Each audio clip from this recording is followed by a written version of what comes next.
Naam, habari za wakati huu na karibu tena ndugu mpenzi mtazamaji, ni kutaarifu yale ambayo yanajiri katika nyanja za kisiasa na katika mitandao ya kijamii Tanzania leo.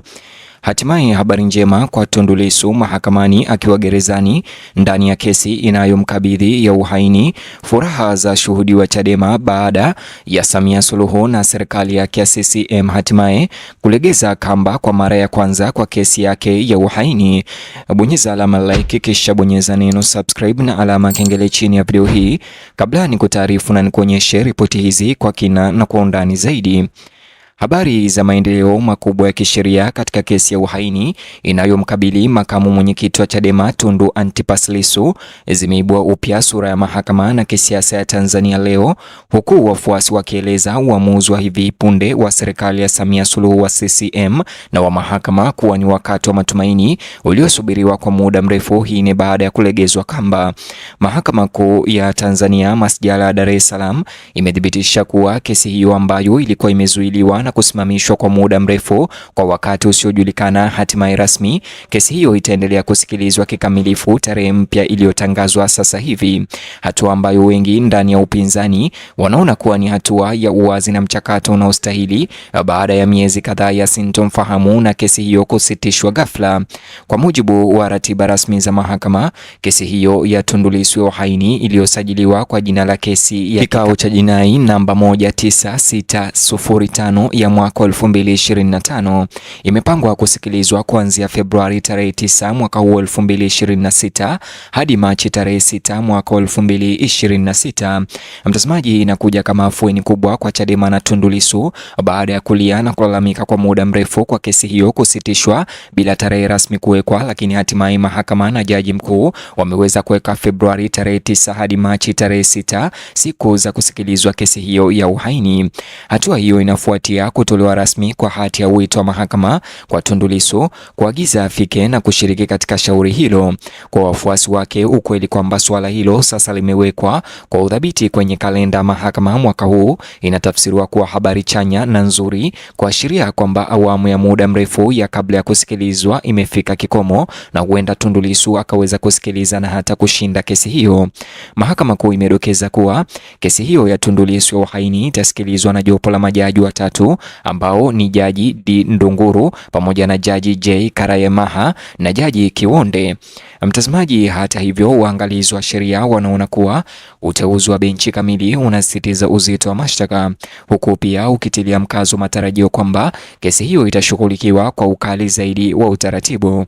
Kwa Tundu Lissu na timu yake ya wanasheria, muundo huu unatoa hakikisho kwamba suala hilo litachunguzwa kwa kina.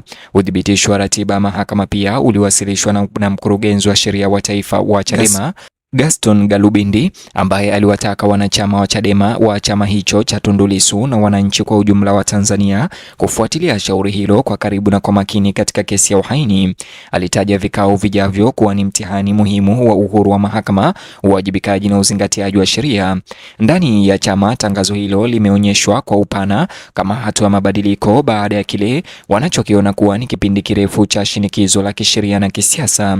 Kesi hii ya uhaini ya Tundu Lissu mkabili kwa muda mrefu sasa imekuwa ikivutia hisia za kitaifa na kimataifa kwa kiasi kikubwa kutokana na umaarufu wake Tundu Lissu kama kiongozi mkuu wa upinzani Tanzania na historia yake ya kuikosoa serikali kwa uwazi. Hata hivyo, tangu kufunguliwa kwa mashtaka hayo ya uhaini dhidi yake, kesi hiyo imekuwa kitovu cha mjadala nchini na nje ya nchi kuhusu makutano ya kisheria na siasa nchini Tanzania. Wafuasi wanahoji kuwa mashtaka hayo yanachochewa kisiasa, huku waendesha mashtaka wa serikali wakishikilia kuwa suala hilo ni la kisheria na lazima liamuliwe na mahakama.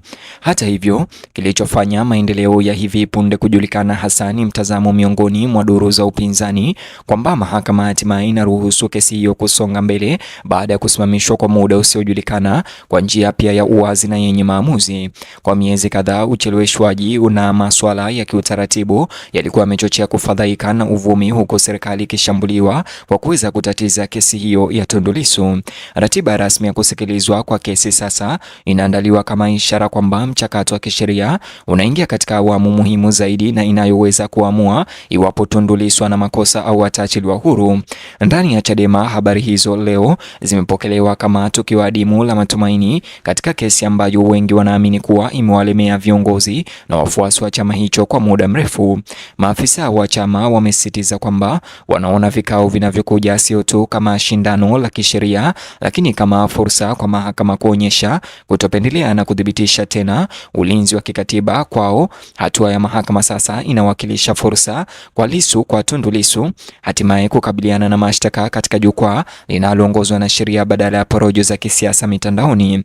Zaidi ya duru za vyama, mashirika kiraia na wachambuzi wa sheria pia wamezingatia maendeleo hayo. Wengi wameeleza kuwa uamuzi wa kuendelea kusikilizwa kwa usikilizaji kamili unaweza kusaidia kurejesha imani katika mchakato wa mahakama, wakati ambapo imani ya umma katika taasisi mara nyingi hujaribiwa na kesi za juu za kisiasa. Kesi hiyo sasa inaangaliwa kwa karibu kama kigezo kinachowezekana cha jinsi masuala nyeti yanayohusu viongozi wa upinzani yanavyoshughulikiwa. Mashirika ya haki za binadamu ndani ya Tanzania na nje ya nchi kwa muda mrefu yameeleza wasiwasi wake juu ya athari za mashtaka ya uhaini dhidi ya viongozi wa kisiasa, yakisema kuwa kesi hizo zinaweza kuwa na athari mbaya kwa uhuru wa kujieleza na ushiriki wa kisiasa. Udhibitishaji wa tarehe za kusikilizwa kwa kesi umeibua maslahi mapya kutoka kwa waangalizi wa kimataifa ambao wanatarajiwa kufuatilia mwenendo wa kesi kwa kufuata viwango vya haki vya kesi na kanuni za kisheria za kimataifa. Kwa Tundu Lissu mwenyewe, uamuzi wa mahakama kuendelea unawakilisha kile ambacho wafuasi wake wengi wanakieleza kuwa ni habari njema.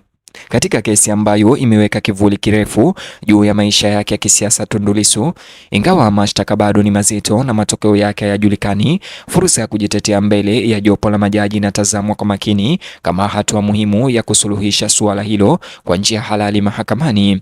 Serikali kwa upande wake imeendelea kusisitiza kuwa kesi hiyo ya Tundu Lissu inapaswa kueleweka kikamilifu ndani ya mfumo wa sheria.